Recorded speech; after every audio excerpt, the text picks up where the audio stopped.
Hello, loves, and welcome to June's reading for Gemini.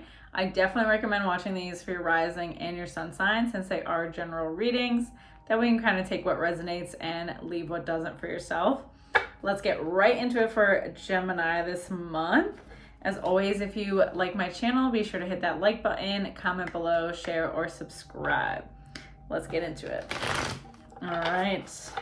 We're in Gemini season as we speak too, so let's see what you got going on, Gem. What do we need to know for this month ahead? What guidance and messages does Spirit have for us? I'm gonna do one more shuffle, one more nice one. All right, Gemini. I feel like you needed a very deep breath today. Okay, we have to start off 5 throat chakra. And then 15 temptation. Very nice. And triumphant success. Can we focus? Okay, good. All right, so there is a need to look at your daily habits here, particularly with this 15 temptation card. So where are you distracting yourself from seeing certain things or dealing with things in your life, moving forward in life? For me, I'm getting more of the distractions that you're having or doing are kind of like keeping you from leveling up, which you've been saying you want. You've been saying you want change, to grow, to, figure out your purpose, figure out your life. Like, I don't feel like there's been a ton of clarity for you as of late.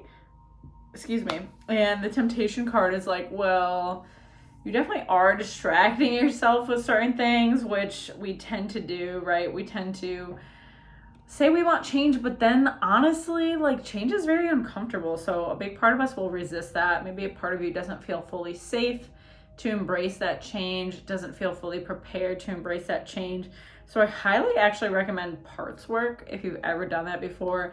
Very similar to like inner child work, but you're gonna go to a particular feeling or sensation that comes up, and I want you to say certain statements, mantras about, like, think about the changes that you want, right? Say it's like, I want a different job. So say different mantras around getting that job, right? I'm going to get this position, or I am very qualified for this position, or I feel safe to have this change, right? I feel confident that I'm going to do well with this job.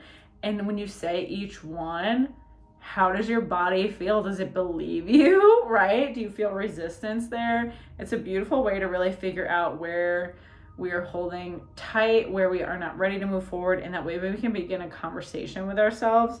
So the throat chakra for me is honestly less about just like straight vocalizing what you want, but more about getting clear about what it is that you want. And I just keep hearing mantra. So this month I really want you to sit down and write out some mantras for yourself. Think about the areas that you're really looking to grow and sit down and write out mantras as if they've already happened. I love doing that. So almost like imagining you already have all the things that you want, and you're sitting there and you're just like, I have XYZ. I feel this way. I feel amazing. I am flourishing with work. I'm flourishing my relationships. I mean, whatever it looks like to you, what are the things that you're seeking, and how can you kind of call them in faster or really align yourself to receive them, okay? And triumphant success. I do see like you're on the right path. And you do have a pretty good idea of what you want, but like I said, you're not, like, how you're getting there is very messy for me. So you have this idea and a vision, like, deep down what it is that you want to put out in the world, but how you're getting there is not very clear. And I feel that you've struggled with that. Maybe you didn't have good guidance on planning and organizing. Maybe your caregivers weren't very well thought with like any sort of life plan, or just felt like they didn't really show you how to have particular direction in life. So that's something I want you to kind of consider if that resonates for you this month as well. And then we have 5, another freaking 5, emotional loss. So big grief energy there. 21 universe. and 2 mental conflict. So the emotional loss for me is a relationship. It's not necessarily a physical passing. This is a relationship of somebody close to you. I'm seeing romantic partner. I'm seeing masculine energy. So just an ending of a chapter with someone that you've had a lot of time with.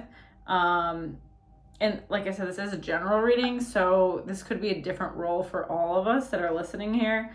But grieving what we wanted a relationship to be. I don't know, but I just keep getting like this relationship wasn't really all that you wanted in a sense. I don't want to say like they were particularly holding you back, but you were giving so much energy into this dynamic, and whether it was good or bad, it helped you grow.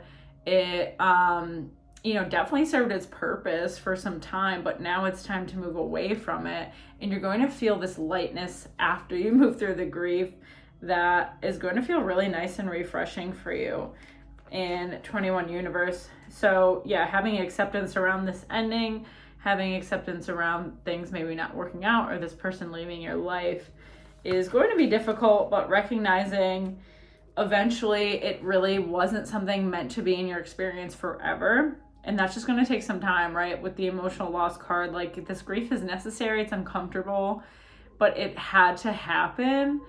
I know that just sucks when you're in the grieving phase too. Like nobody is really super comforted by it. Oh, I had to go through this. Like, great, I'm having so much fun, right? But it is something that's necessary, and you're not going to see and like get these downloads and insights on it right away. I mean, those things just take time. So I'm going to pull a couple before I speak on this mental conflict, to be honest.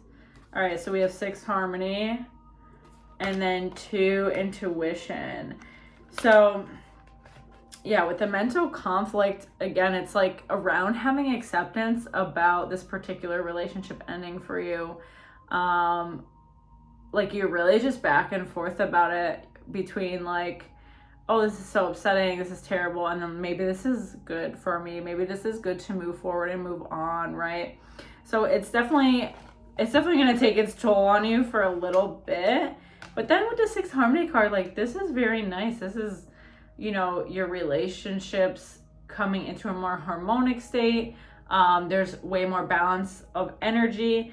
And I feel that you're going to see that this particular relationship wasn't this necessarily equal give and take, and that all of these like really positive or great things that you felt about this person, a big portion of that was your own energy being mirrored back to you. Does that make sense? So this person, while you enjoyed your experience with them, I feel deeply that you would have enjoyed it with so many people, because a lot of it had to do with what you were bringing to the table. Does that make sense?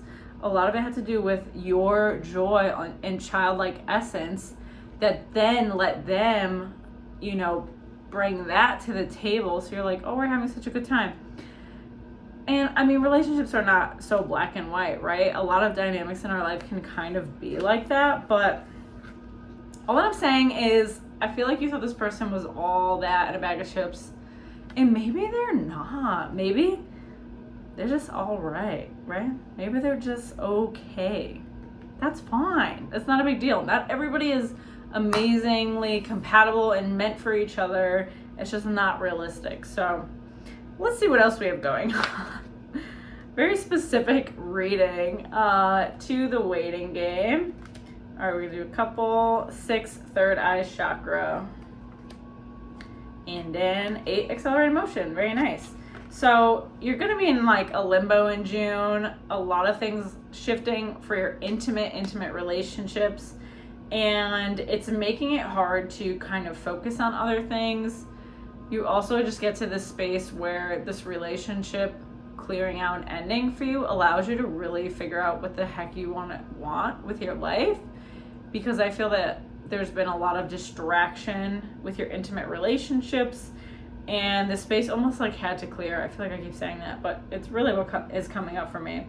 2, the waiting game. 2 is, being patient, allowing things to come to fruition, allowing things to unfold for you, right? Allowing yourself to surrender a bit. I feel like that's such a prevalent theme for us this year overall. We have to surrender, right? So much is happening around us in our inner worlds, in our inner circles. There's just a lot going on. And then with 8 accelerated motion, I mean, that just shows so much is going to be changing for you. So to kind of, you know, I hope this just kind of prepares you to know what is coming forward, and to also, like with this 2 intuition card, which I don't even think I spoke on, but to trust your intuition, to trust the feelings that you have. So like I said, do mantras this month, or sit down and think about the things that you want, the goals that you have, and make statements around them as if you already have them, and see how those feel in your body. See where you're holding, see where you're, you know, not allowing things to come up for you. Maybe you don't feel fully safe to receive certain things. You don't feel fully prepared. And this is going to be a beautiful, beautiful way for you to move forward, Gemini. So I definitely recommend it, and I hope that it helps you. I hope this reading overall gives you some insight for June, as it seems to be quite a bit of shifts for you. And as always, if you enjoy my channel, be sure to hit that like button, comment below, share, or subscribe. It truly means a lot and helps me grow my channel. All right, take care.